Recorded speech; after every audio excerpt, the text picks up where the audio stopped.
En esta ocasión tenemos la oportunidad de compartir con ustedes las 7 palabras o 7 frases que nuestro Señor Jesucristo dijo en la cruz. Acompáñanos porque vamos a hacer un examen de cada frase a la luz de la palabra, a la luz de algunos estudios, y vamos a comprender lo que el Señor nos hace entender a través de estas 7 palabras que dio en la cruz. Santo, Santo, Señor omnipotente, siempre labio mío, flores te dará. Santo, Santo, Santo, te adoro reverente, Dios en tres personas, bendita Trinidad.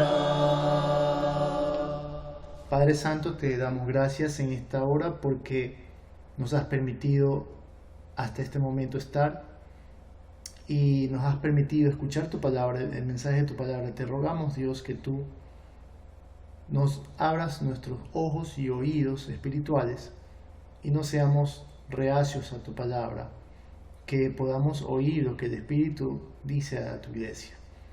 Gracias te damos, Señor, por este día y te pedimos que nos dirijas en todo momento, Señor, en el nombre de Jesús. Amén. Bien, amigos, primero vamos a comenzar por la primera palabra del Señor Jesús en la cruz. Recordemos que el Señor había pasado bastante tiempo siendo golpeado, siendo juzgado por los líderes religiosos de su nación y luego por los romanos. Y entonces, a pesar de todo ese dolor, a pesar de toda esa sensación de cansancio físico, agotamiento físico, nuestro Señor da 7 palabras que tienen un profundo significado, una profunda enseñanza. Y la primera palabra que dice el Señor la vamos a leer en el libro de Lucas, capítulo 23, versos 32 al 38. Dice: llevaban también con él a otros 2, que eran malhechores, para ser muertos. Y cuando llegaron al lugar llamado de la calavera, le crucificaron allí, y a los malhechores, uno a la derecha y otro a la izquierda. Y Jesús decía: Padre, perdónalos, porque no saben lo que hacen.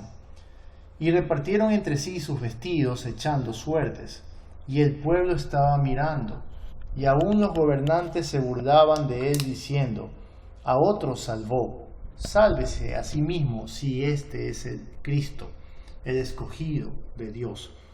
Los soldados también le escarnecían, acercándose y presentándole vinagre, y diciendo: si tú eres el rey de los judíos, sálvate a ti mismo. Había también sobre él un título escrito con letras griegas, latinas y hebreas: este es el rey de los judíos. Nuestro Señor había atravesado momentos de estrés en Getsemaní, en el huerto, pues sabía con detalles todo lo que tenía que padecer en la cruz. Después fue golpeado, azotado. Las laceraciones hechas en su cuerpo lo habían hecho perder líquidos. Se encontraba debilitado y con dolores en todo el cuerpo. No durmió mucho porque el juicio fue durante la noche. Le hicieron cargar su propia cruz, que fue calculada en casi 170 libras, al menos por una distancia de medio kilómetro, hasta que Simón de Cirene lo ayudó. Y al final lo crucifican, y aún con todas las cosas en su contra y todo este agotamiento físico, nuestro Señor muestra su amor exclamando su primera frase: Padre, perdónalos, porque no saben lo que hacen. ¿No sabían lo que hacían? La mayoría de estos acusadores eran de la secta de los fariseos, que pasaban estudiando las escrituras día y noche. Entonces, ¿por qué la expresión no saben lo que hacen? Juan 6, 44 al 45 dice una de las verdades más grandes del Evangelio, que nos explica esta expresión. Ninguno puede venir a mí si el Padre que me envió no le trajere? Y yo le resucitaré en el día postrero. Escrito está en los profetas, y serán todos enseñados por Dios. Así que todo aquel que oyó al Padre y aprendió de él, viene a mí. Esto está en Juan 6, 44 y 45. Estas personas que crucificaron al Señor no vivían conforme a la voluntad de Dios, y no habían sido conocidos del Padre. Por lo tanto, no podían creer en Jesús. Una cosa es el conocimiento de hechos, doctrinas, palabras, y otra cosa muy distinta es reconocer a Jesús como Señor. Esto último solo se puede hacer si el Padre nos trae al Señor Jesús. Estos fariseos conocían solo las palabras de la Biblia, pero no conocían al Verbo hecho carne, que Juan 1:14 lo presenta. Por otra parte, el hecho que Jesús haya pedido perdón por la ignorancia del pueblo no los exime de culpa. La Biblia dice que Dios no tendrá por inocente al culpable. Números 14:18 dice: Jehová, tardo para la ira y grande en misericordia, que perdona la iniquidad y la rebelión, aunque de ningún modo tendrá por inocente al culpable, que visita la maldad de los padres sobre los hijos hasta los terceros y hasta los cuartos. Hablando de generación.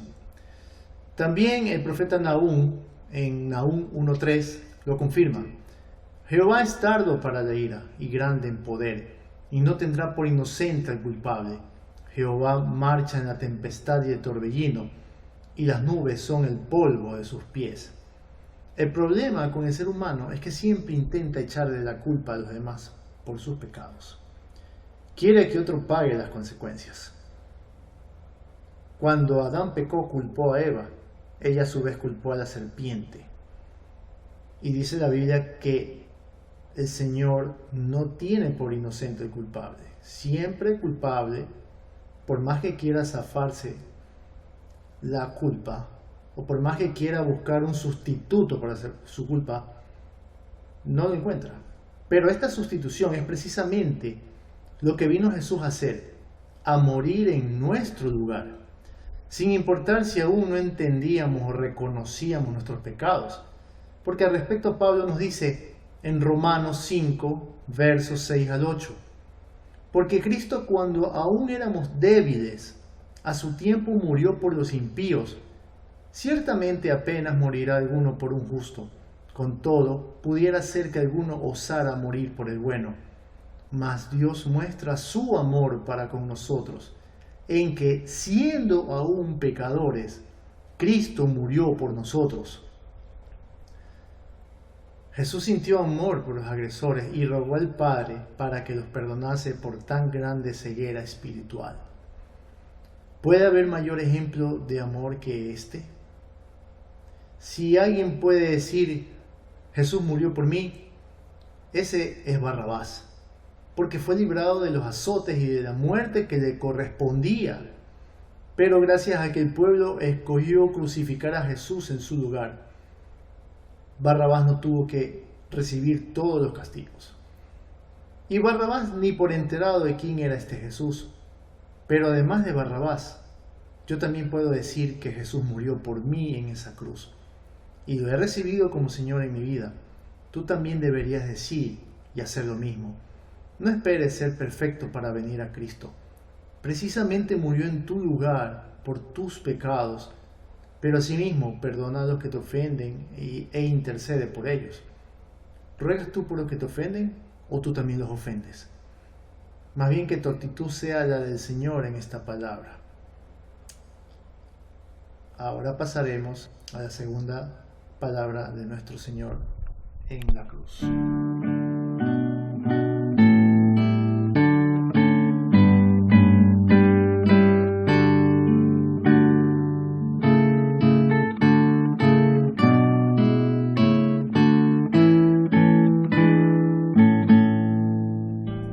Esta segunda palabra se encuentra en Lucas 23. Podemos leer desde el 39 hasta el 43. Lucas 23, 39 al 43. Dice, y uno de los malhechores que estaban colgados le injuriaba diciendo, si tú eres el Cristo, sálvate a ti mismo y a nosotros. Respondiendo el otro le reprendió diciendo, ¿ni aún temes tú a Dios estando en la misma condenación?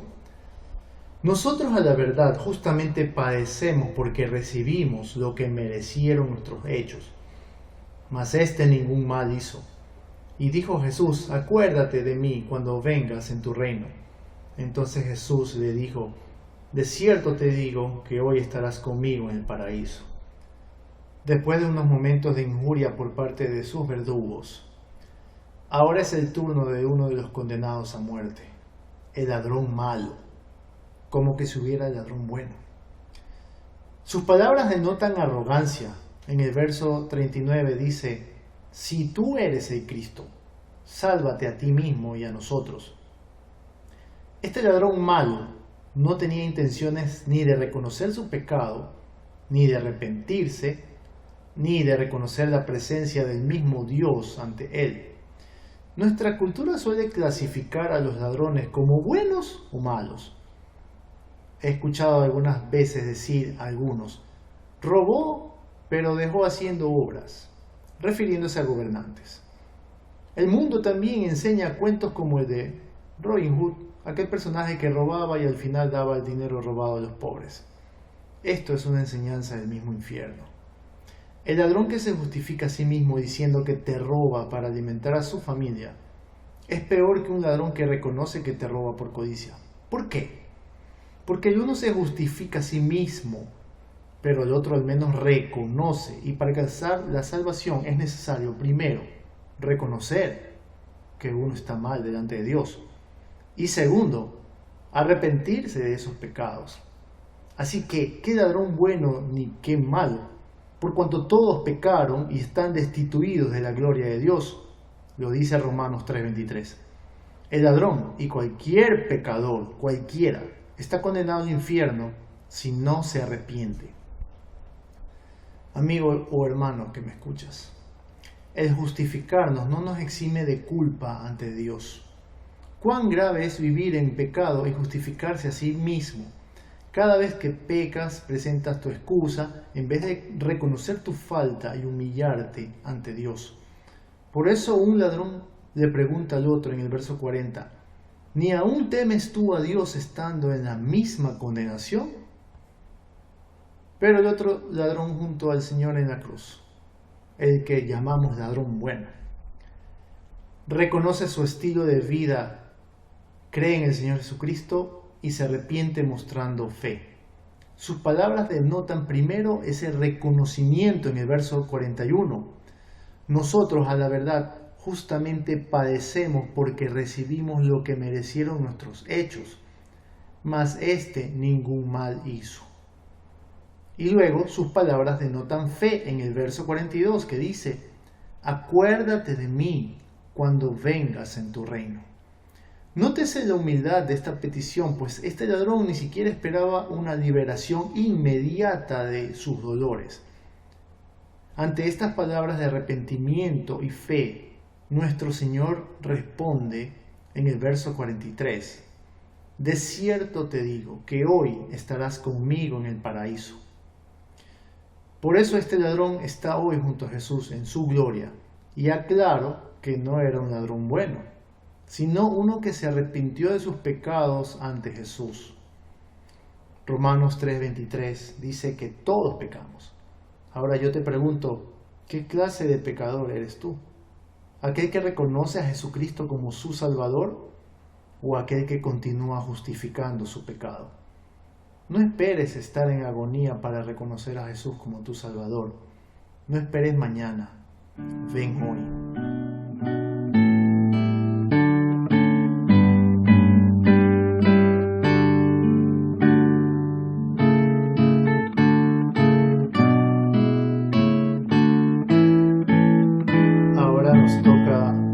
Examinar la tercera palabra de nuestro Señor Jesús en la cruz. Mujer, he ahí tu hijo. La podemos encontrar en Juan 19, desde el verso 25 hasta el 27. Dice, estaban junto a la cruz, de Jesús, su madre, y la hermana de su madre, María, mujer de Cleofas, y María Magdalena. Cuando vio Jesús a su madre y al discípulo a quien él amaba, que estaba presente, dijo a su madre: Mujer, he ahí tu hijo. Después dijo al discípulo: He ahí tu madre.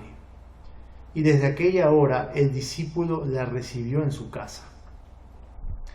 Esta tercera palabra ocurre después de la discusión entre los dos malhechores y la repartición de su ropa echando suertes. Esto lo hicieron los soldados romanos.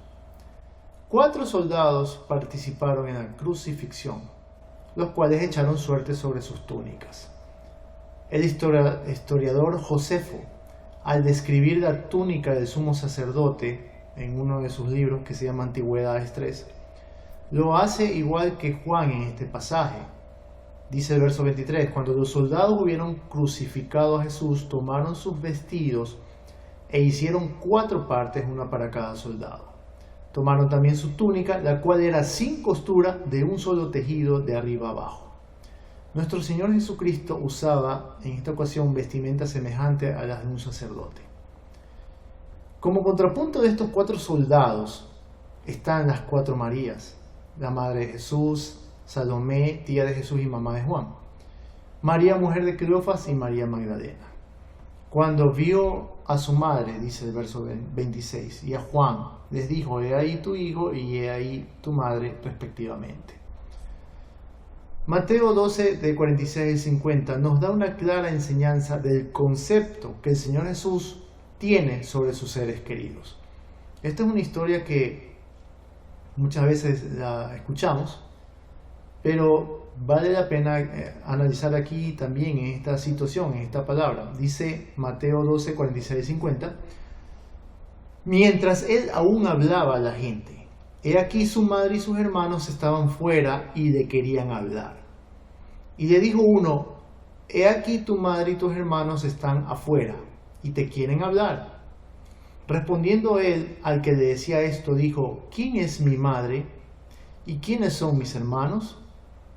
Y extendiendo su mano hacia sus discípulos, dijo: He aquí mi madre y mis hermanos, porque todo aquel que hace la voluntad de mi Padre que está en los cielos, ese es mi hermano y hermana y madre. Y no quisiera que este verso minimice la personalidad de María. Hay muchas personas que no respetan a María, hay otras que la veneran demasiado.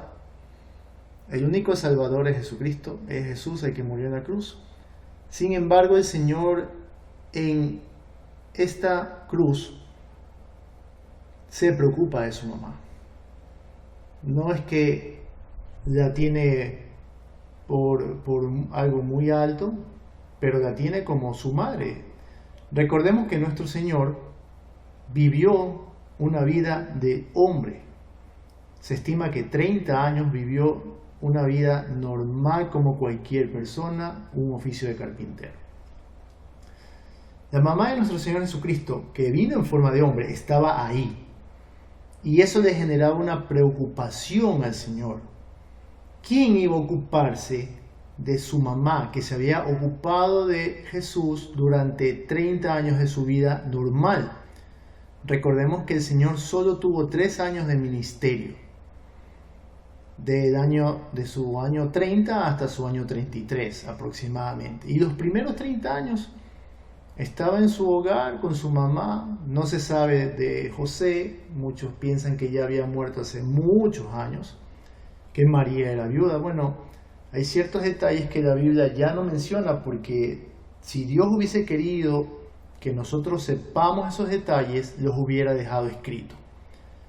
Pero Dios ha dejado escrito las cosas que son realmente importantes y que debemos de mantenerlas en nuestra mente y corazón. Así que el Señor piensa: ¿quién va a ocuparse de María? ¿Quién va a ocuparse de mi mamá? ¿Quién va a ocuparse de aquella mujer que durante 30 años me ha acompañado en este hogar? Recuerde 2 cosas. Las mujeres en aquellos tiempos No eran tratadas con ninguna clase de igualdad de derechos. No es como hoy que tienen derechos iguales, semejantes, que no. En esos años y en esos lugares, las mujeres no eran tratadas con ninguna clase de igualdad de derechos. Y la otra cosa es que una viuda pasaba muy duros momentos. O sea, ya el hecho de ser mujer ya tenía una desventaja.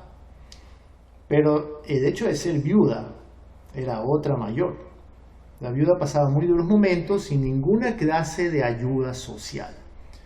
Hoy en día se busca esa igualdad de derechos, hoy en día se goza de beneficios de la seguridad social. Si una mujer o su esposo trabajó y apartó para la seguridad social de su país por muchos años, entonces al final recibirá una retribución en su vejez. Pero en aquellos días no existía ninguno de estos beneficios, no había seguridad social, lo que hoy conocemos como seguridad social, no había nada. Una mujer viuda era una mujer desprotegida, sola en esta vida, peor si no tenía hijos. Ante esta preocupación, el Señor Jesucristo no encargó su madre a sus propios hermanos, porque dice la Biblia en Juan 7:5 que ni aún ellos habían creído en Él. En su lugar escogió a uno que hacía la voluntad del Padre. ¡Qué privilegio! El Evangelio no consiste solamente de actos, ritos, actividades, festividades religiosas o litúrgicas. El Evangelio tiene muchas de esas actividades, sí, es verdad, pero también tiene un componente de ayuda social, el cual nuestro Señor Jesucristo deja bien establecido como una de sus últimas enseñanzas antes de morir. Las personas que como Juan hacen la voluntad de Dios son parientes cercanos de Jesús y por eso reciben un trato especial, un trato como que eres de la familia. Es fácil entender ahora por qué Juan se sentía el discípulo amado, porque realmente era amado, porque hacía la voluntad de Dios y Dios lo estimaba como de la familia, así, hermano. ¿Quieres ser madre o hermano de Jesús? Entonces haz la voluntad del Padre y ocúpate de aquellos que atraviesan también grandes necesidades.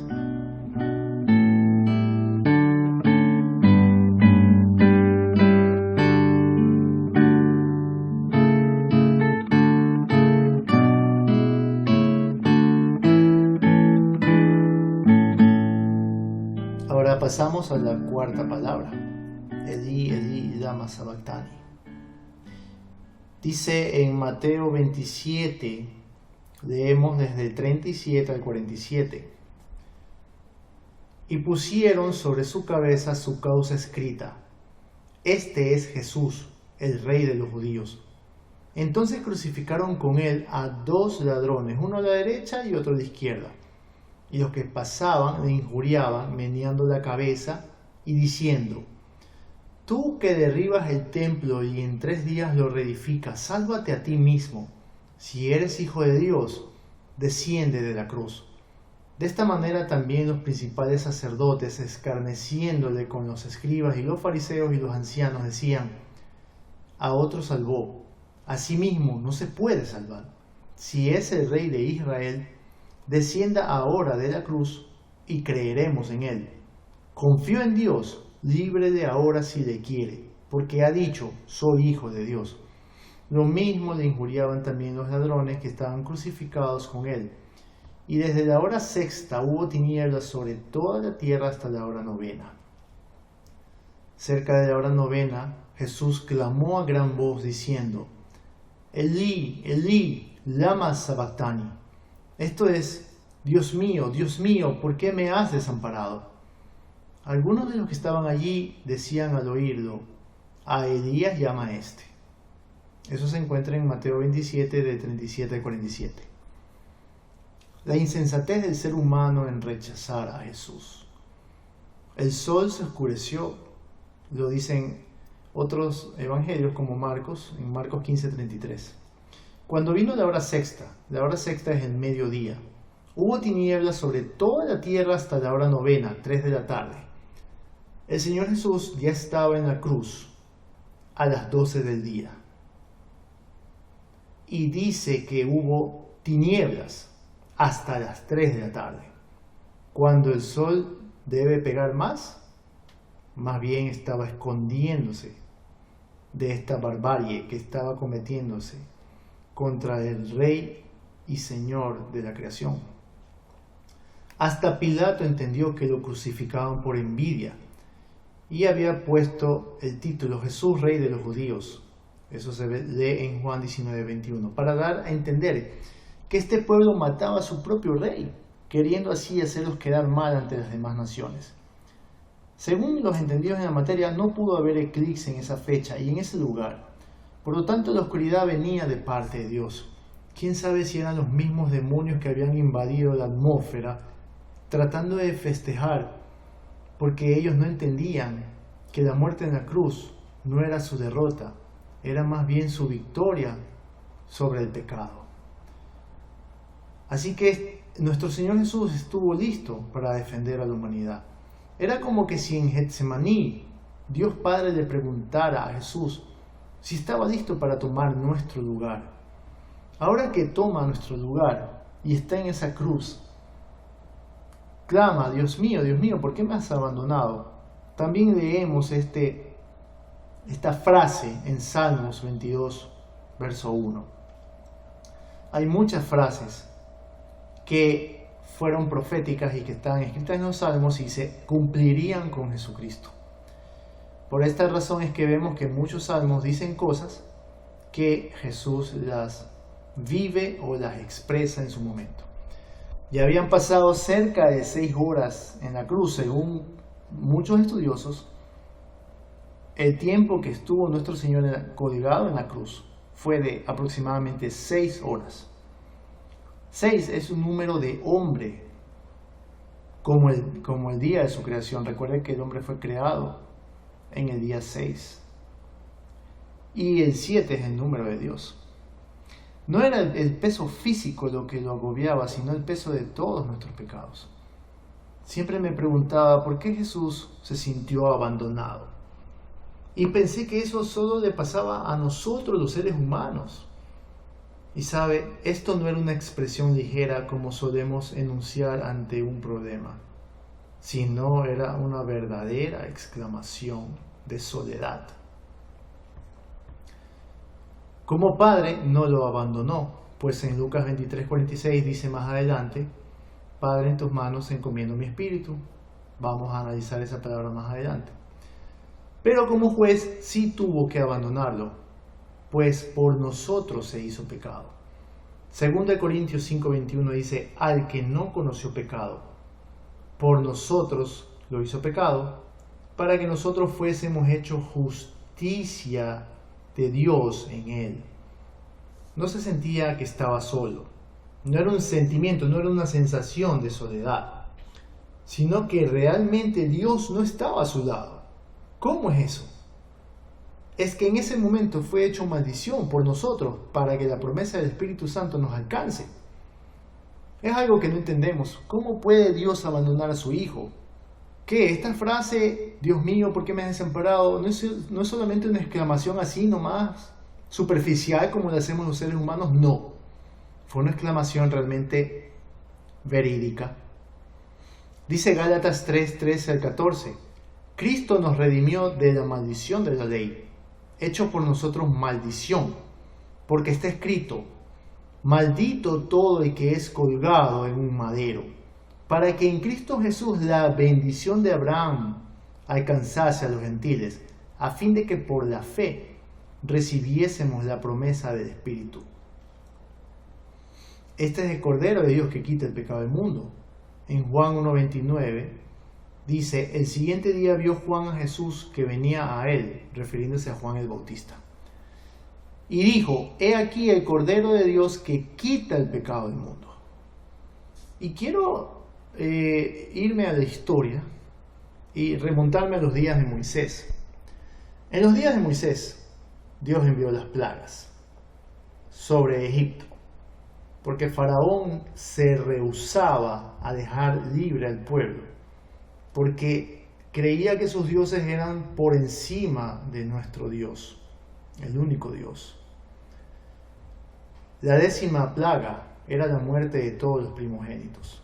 de todos los primogénitos. Pero hubo un rescate para los primogénitos hebreos. Los hebreos vivían en tierra de Gosén junto a Egipto, pero no eran lugares que se mezclaban. El hebreo vivía en su lugar y el egipcio en el suyo. Pero Moisés tenía una solución para cuando el ángel viniera y pasara por todas las casas, tanto de Gosén, era el lugar donde estaban los hebreos, como de cualquier persona que quiera aplicar este procedimiento, y era untar con sangre de un cordero perfecto de 1 año de edad las puertas de las casas donde habitaban. Y tenían que comer este cordero, cocinarlo y no dejar ninguna sobra para el día siguiente. Tenía que cumplirse este ritual y comer con panes sin levadura. Bueno, ahí usted debería leer esta 10ª plaga. Todo tiene que ver con la muerte de nuestro Señor Jesucristo en la cruz. Cuando este ángel de la muerte pasara por la tierra de Gosén, vería la sangre y dijera que ahí ya hubo alguien quien muriera, y así pasaría a la siguiente casa, hasta encontrar una donde aún no hubiera muerto, o sea, en la tierra de Faraón. Es decir, que si tú participabas de este cordero y tomabas esa sangre y la ponías alrededor de las puertas de tu casa, el ángel de la muerte no entraría, porque ya había un sustituto para la muerte del primogénito que habitaba en esa casa. Entonces el ángel pasaría de largo. Me gusta la palabra Pascua, porque esto se llama la Pascua del Señor. Me gusta la palabra Pascua en inglés. La palabra Pascua en inglés se dice Passover. Passover, una sola palabra. Y Passover significa pasar por encima de, o como decimos en español, pasar de largo. Es decir, el ángel venía a tu casa, veía sangre en la puerta de tu casa y pasaba de largo. No entraba a matar a ningún primogénito dentro de tu casa. Y esto fue el mismo trabajo que Cristo realizó por nosotros, para que la muerte nos pasara por alto. Dice en 2 Corintios 5:19, que Dios estaba en Cristo reconciliando consigo al mundo, no tomándoles en cuenta a los hombres sus pecados, y nos encargó a nosotros la palabra de la reconciliación. Así que, amigo, Dios abandonó al Señor Jesús solo en ese momento, porque tomó tu lugar y el mío, para que podamos estar reconciliados con Dios. A ti no te abandona. Este es el día de salvación, no lo desaproveches. No tienes que pagar una condena eterna cuando alguien tomó tu lugar en la cruz. Mejor lleva la carga del Señor Jesús, que te dice en Mateo 11, 29, 30. Llevad mi yugo sobre vosotros y aprended de mí, que soy manso y humilde de corazón, y hallaréis descanso para vuestras almas, porque mi yugo es fácil y ligera mi carga.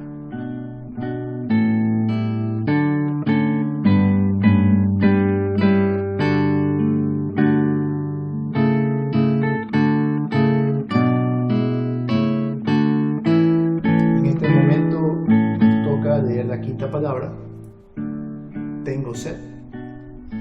La vemos en Juan 19, 28 al 29. Dice, después de esto, sabiendo Jesús que ya todo estaba consumado, dijo, para que la escritura se cumpliese, tengo sed. Y estaba allí una vasija llena de vinagre. Entonces ellos empaparon en vinagre una esponja y poniéndola en un hisopo se la acercaron a la boca.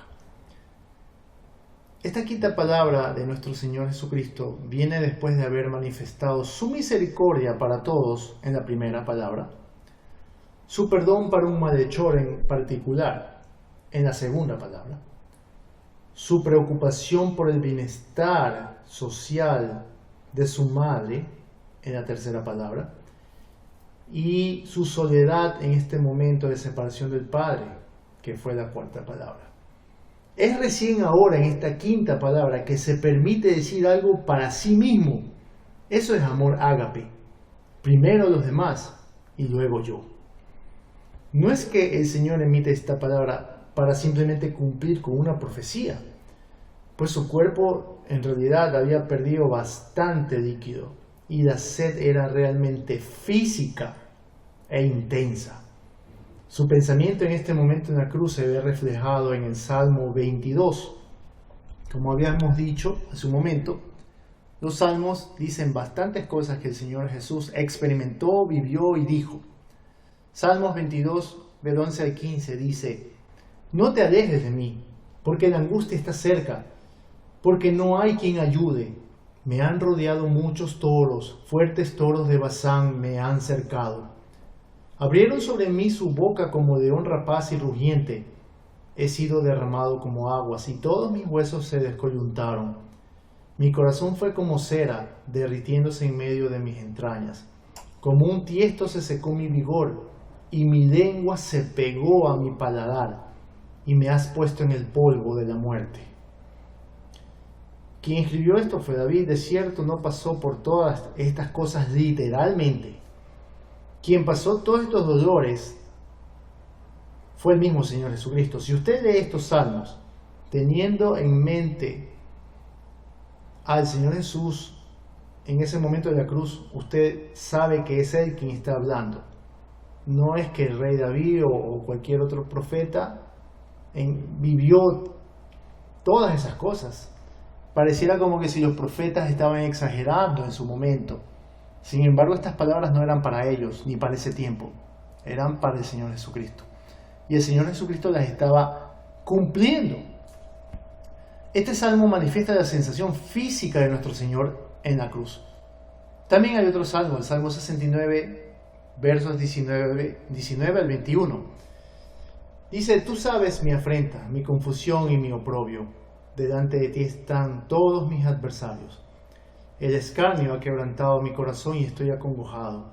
Esperé quien se compadeciese de mí y no lo hubo, y consoladores y ninguno hallé. Me pusieron además hiel por comida, y en mi sed me dieron a beber vinagre. No era una sed figurada. Cualquier persona con una gran actividad física demandaría agua.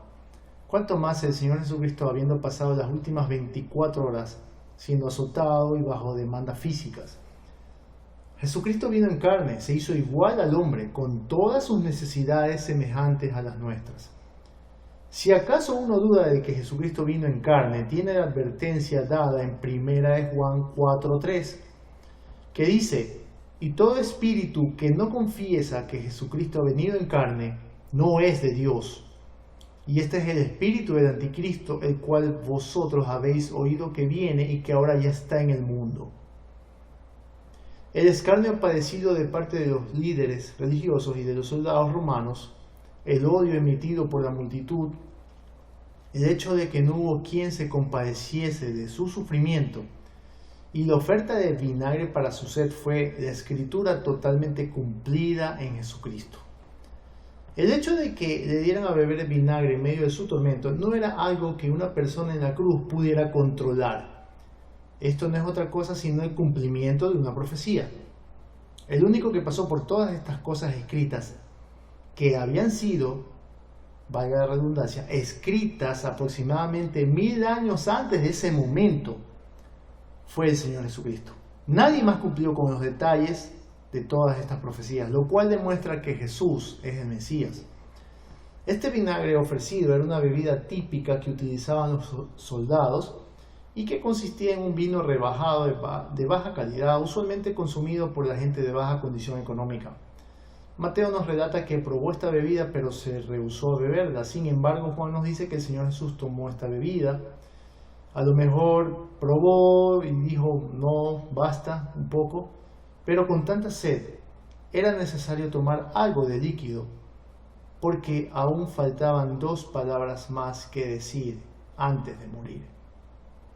Esta frase nos hace entender la humanidad de Cristo, que es igual a la nuestra, y por ello es que nos puede ayudar también en nuestras necesidades. El autor de Hebreos nos dice que nos acerquemos en confianza a Él, pues nos comprende precisamente por todas estas necesidades que Él mismo atravesó como Dios, hecho hombre. En Hebreos 4, del verso 14 al 16 dice: por tanto, teniendo un gran sumo sacerdote que traspasó los cielos, Jesús el Hijo de Dios, retengamos nuestra profesión, porque no tenemos un sumo sacerdote que no pueda compadecerse de nuestras debilidades, sino uno que fue tentado en todo según nuestra semejanza, pero sin pecado. Acerquémonos pues confiadamente al trono de la gracia para alcanzar misericordia y hallar gracia para el oportuno socorro. Jesucristo vino en carne, pasó necesidades, padeció por nosotros, y por ello puede entenderte. No tardes en venir a Él si oyeres hoy su voz.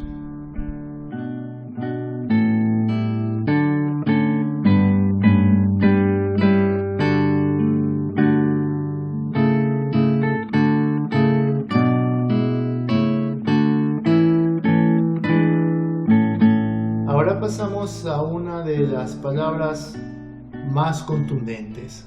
Todas son frases bien pensadas de nuestro Maestro, el Señor Jesucristo. Todas son frases importantes. Pero esta sexta palabra es contundente. Es la que tiene mayor peso en este momento. Consumado es. Texto, Juan 19:30. Dice: entonces Jesús, cuando hubo tomado el vinagre, dijo: consumado es, e inclinando la cabeza entregó el espíritu. Esta palabra consumado es se llama tetelestai. En los tiempos de Jesús implicaba la condonación de deudas. Implica completar, ejecutar, concluir, descargar una deuda, lograr, finalizar, expirar, llenar, pagar, realizar. Se utiliza también en 19:28, sabiendo Jesús que todas las cosas eran ya cumplidas, cuando dice esa parte. Bueno, nos dice que Jesús había cumplido todo lo encomendado por el Padre. Ahora, ¿qué realmente era esta palabra? ¿Cómo se utilizaba en los tiempos de Jesús? Resultaba ser que cuando una persona cometía crímenes que no eran crímenes de muerte, sino simplemente crímenes de pagar condenas, de pagar un tiempo en la cárcel, de pagar alguna indemnización, algún valor, no sé, alguna fianza, son términos de leyes, no soy abogado. Entonces, cuando se trataba de un crimen así, la persona era puesta en prisión y se solía escribir fuera de la prisión una tabla en la cual estaban todos tus crímenes. No eran crímenes de muerte, eran crímenes normales, pero igual tenías que cumplir con la sociedad algunos años, meses, no sé, dependiendo. Y en esta tabla se ponía tu sentencia y el tiempo que deberías estar ahí. Una vez que esta sentencia era pagada, si alguien venía y tenía misericordia de ti, o si era tu familiar, venía y te podía redimir. Redimir significaba que venía y pagaba tus deudas que tú no podías pagar. Una vez que esa deuda era pagada, o el tiempo, y ya era cumplido, entonces los romanos venían y escribían sobre esta tabla esa palabra, tetelestai, que significaba pagado por completo. Como cuando te ponen un sello, cuando tú compras y en tu factura, en tu papel, te ponen cancelado. La palabra usada aquí en Juan significa finalizado. Jesús dijo: está finalizado. Consumado es finiquitado, finalizado, cancelado. La traducción literal en aquellos días sería pagado por completo. Y esto es lo que Jesús hizo verdaderamente cuando dijo en la cruz: consumado es, pagado por completo. Todos tenemos una deuda impagable. Romanos 3:23 dice, como ya lo hemos leído, que todos hemos pecado. Salmos 14:3 dice: no hay justo, no hay ni siquiera uno, incapaces de presentarnos limpios delante del Padre por nuestras obras. El libro de Levítico está lleno de advertencias en cuanto a la manera de vivir y servir en el tabernáculo de reunión. Aquellos que no cumplían aquellas obras escritas en la ley morían debido a que la misma presencia de Dios, la Shekinah, estaba ahí. Incluso Nadab y Abiú, hijos del mismo Aarón, perecieron por no obedecer fielmente las instrucciones dadas a Moisés en el desierto. Ahora, la obra redentora perfecta de Jesús, esta obra que estaba Él tomando como Cordero de Dios, muriendo en nuestro lugar, por su sangre haciéndonos a nosotros libres, esta obra satisfizo la justicia del Padre. Pablo en Romanos explica la justificación y nos dice, Romanos 3:24 hasta el 27, siendo justificados gratuitamente por su gracia, por medio de la redención que es en Cristo Jesús, a quien Dios exhibió públicamente como propiciación por su sangre a través de la fe, como demostración de su justicia, porque en su tolerancia Dios pasó por alto los pecados cometidos anteriormente, para demostrar en este tiempo su justicia, a fin de que Él sea justo y sea el que justifica al que tiene fe en Jesús. ¿Dónde está pues la jactancia? Queda excluida. ¿Por cuál ley? ¿La de las obras? No, sino por la ley de la fe. El verso 27 nos dice claramente que no por ser bueno se llega al cielo. ¿Dónde está la jactancia? Dice. Si fuera por nuestra justicia que se llega al cielo, entonces Jesús no hubiera venido a morir por nosotros. Si vino, es porque realmente se necesitaba su sacrificio para alcanzar lo que el ser humano no podría. ¿Aún tienes deuda con Dios? Acógete a su justificación. No permitas que este día quede como uno más del año. Dios está dispuesto a pagar tu deuda, pero tú tienes que invitarlo. De todos los que estaban presentes en el Calvario, solo un malhechor recibió este precioso regalo. No es para todos, sino para aquellos que lo reciben.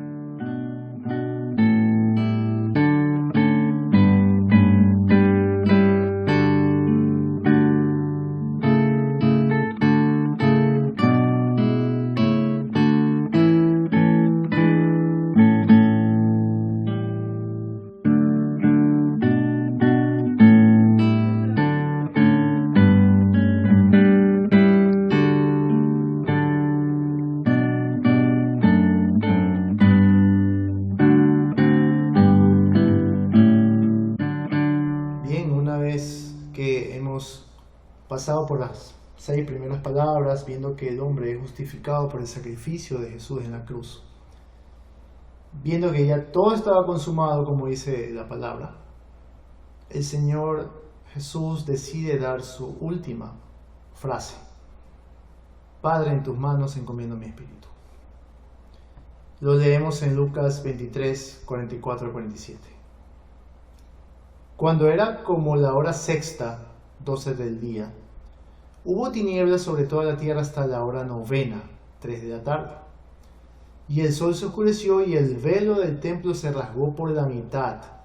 Entonces Jesús, clamando a gran voz, dijo: Padre, en tus manos encomiendo mi espíritu. Y habiendo dicho esto, expiró. Cuando el centurión vio lo que había acontecido, dio gloria a Dios, diciendo: verdaderamente este hombre era justo.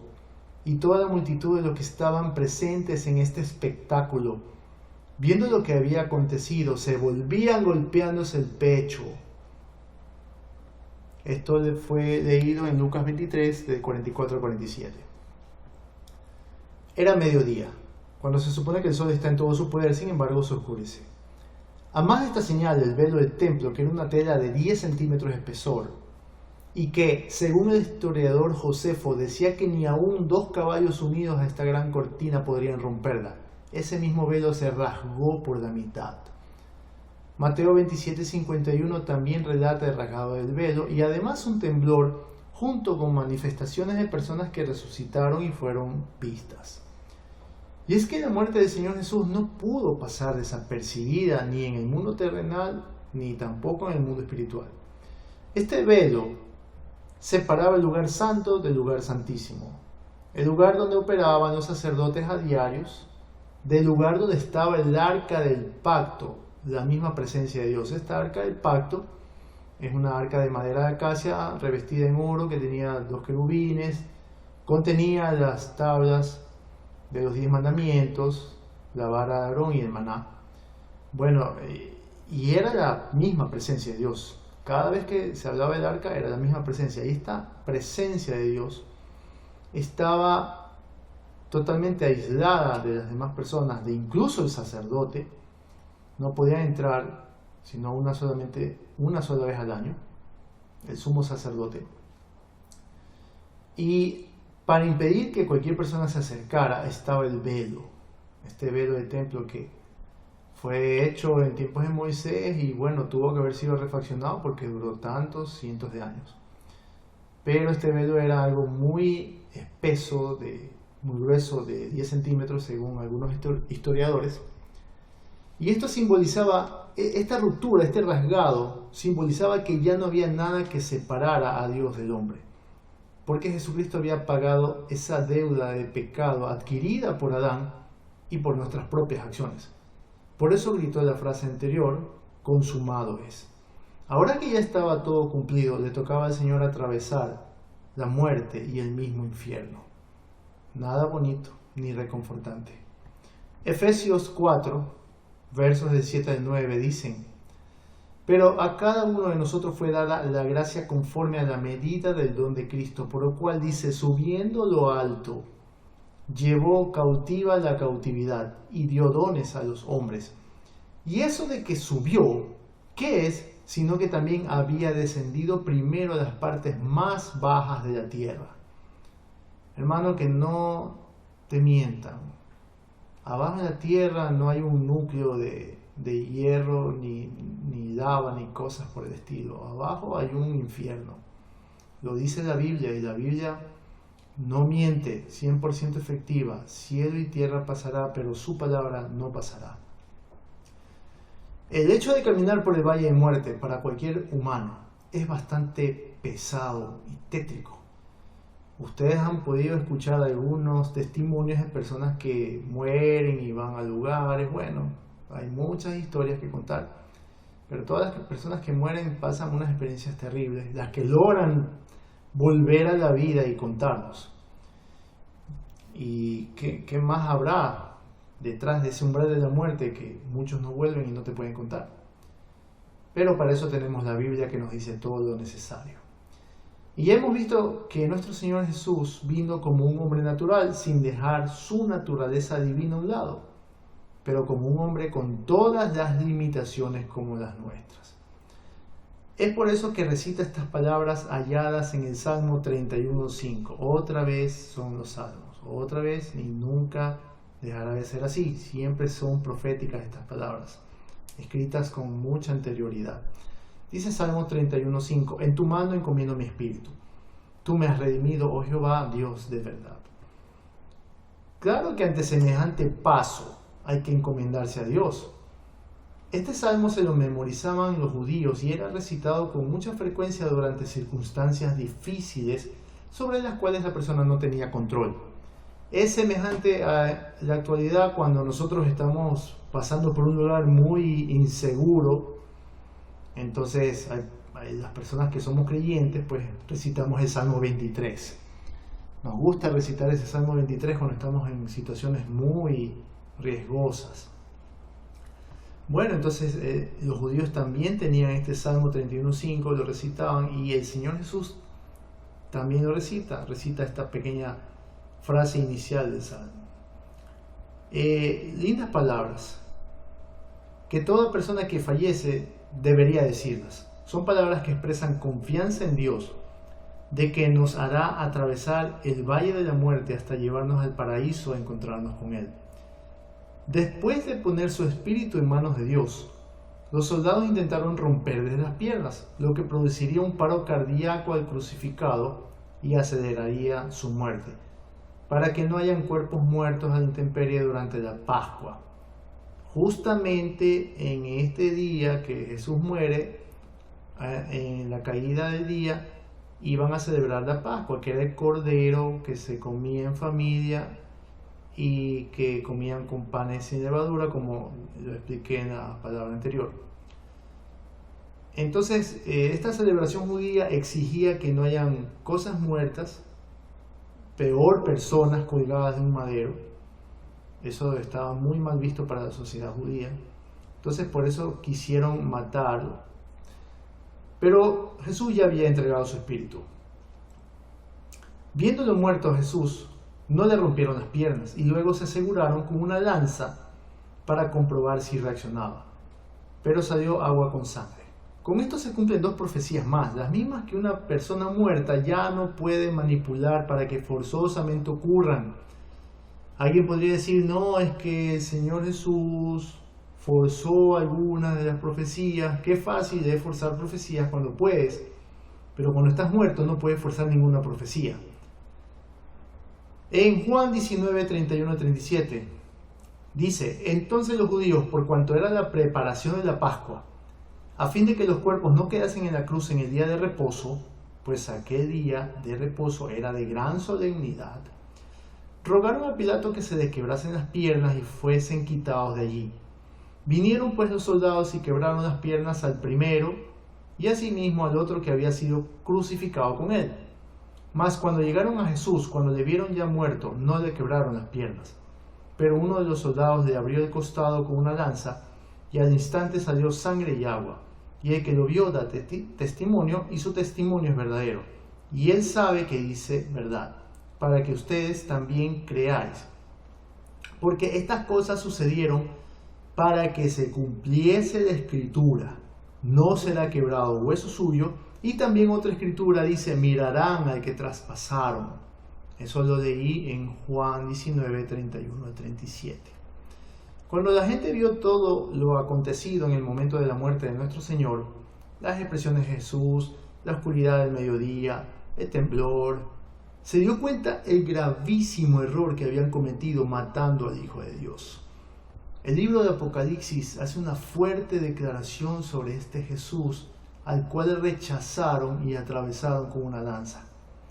Apocalipsis 1.7 dice, he aquí que viene con las nubes y todo ojo le verá, y los que le traspasaron y todos los linajes de la tierra harán lamentación por él. Sí, amén. Cuando vuelva el Señor, no nos alejemos golpeándonos el pecho. Que no sea esa nuestra situación. Arrepentidos de no haber creído y rendido nuestras vidas al Señor Jesucristo.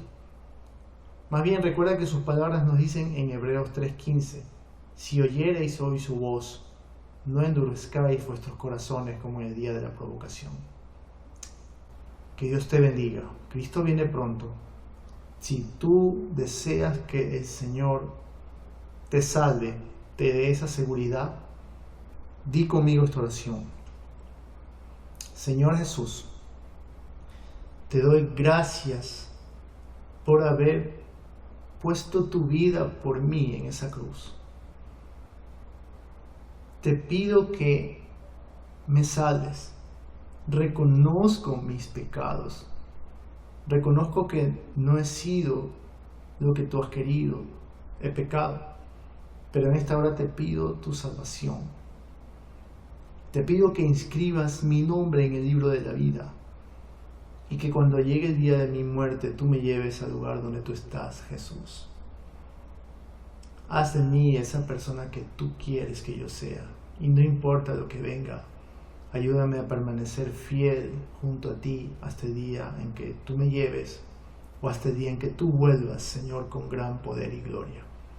Gracias te doy por hacerme parte de la familia de Dios. Entra en mi vida, Dios, y pon en mí de tu Espíritu Santo, Señor. Te doy gracias. Gracias por este día, Jesús. Amén. Que Dios te bendiga, amigo. Espero que estas palabras hayan reconfortado tu corazón y espero, lo más importante, que te hayas puesto a cuenta con Dios. Santo Señor omnipotente, siempre labio mío lo